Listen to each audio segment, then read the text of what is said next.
नमस्कार, मैं हूं आपके साथ नंदिनी। चलिए जानते हैं उन घटनाओं को जिनने 2025 को तहस नहस कर दिया। 2025 एक ऐसा साल जो हर कुछ हफ्तों में किसी न किसी त्रासदी से देश को झंझोरता रहा।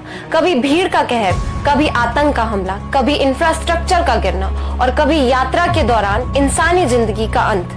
आज के इस पेशकश में हम 2025 की उन तमाम घटनाओं से जोड़कर देखेंगे जो एक ही बात कह रही है, क्या भारत सुरक्षा की एक बड़ी चुनौती से जूझ रहा है। साल की शुरुआत ही दर्दनाक रही। कुंभ मेले में भगदड़ जिसमें कई जाने गई। इसके तुरंत बाद दिल्ली रेलवे स्टेशन पर एक बड़ा हादसा हुआ, जहां प्लेटफॉर्म पर उमड़ी भीड़ ने 18 जिंदगानियां छीन ली। फिर राजस्थान के जैसलमेर में एसी बस में आग, जहां यात्रियों ने कुछ ही मिनटों में दम तोड़ दिया।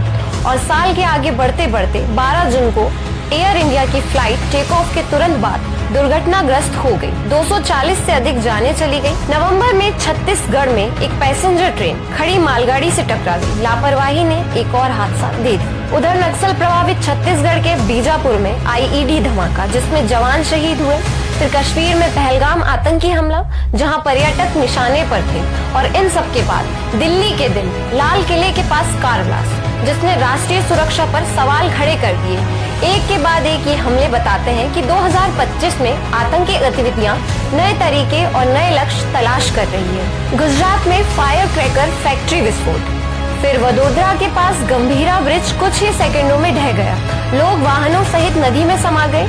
कश्मीर के किश्तवाड़ में फ्लैश फ्लड ने दर्जनों की जान ली। यह दिखाता है कि जलवायु संकट और कमजोर संरचनाएं सब एक साथ बड़ा खतरा बन सकती हैं। इस साल की अन्य घटनाएं जैसे कुंभ मेले में भगदड़, दिल्ली रेलवे स्टेशन हादसा, पहलगाम आतंकवादी हमला, गुजरात फैक्ट्री विस्फोट, गंभीरा ब्रिज का ढहना, किश्तवाड़ फ्लैश फ्लड, ये सब शायद अकेले अकेले नजर आए, लेकिन जब एक साथ जोड़ कर देखें तो उनका एक सामान्य सवाल खड़ा होता है, क्या यह सब मानवीय त्रुटि है या शासन मेंटेनेंस सुरक्षा प्रक्रियाओं में ऐसी खामियां हैं जो समय समय पर भड़कती अपनी कमजोरी दिखा रही है। और क्या ये घटनाएं भविष्य में और बड़े संकट की चेतावनी है यदि सुधार न किया गया तो।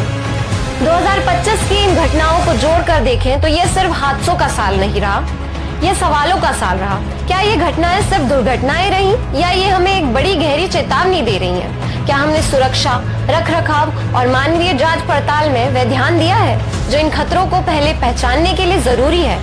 हमें सोचने की जरूरत है, क्योंकि हर बार सिर्फ प्रतिक्रिया करना ही शायद काफी ना हो। मैं नंदिनी परसाई आपसे विदा लेती हूँ। सजग रहिए, सवाल करते रहिए।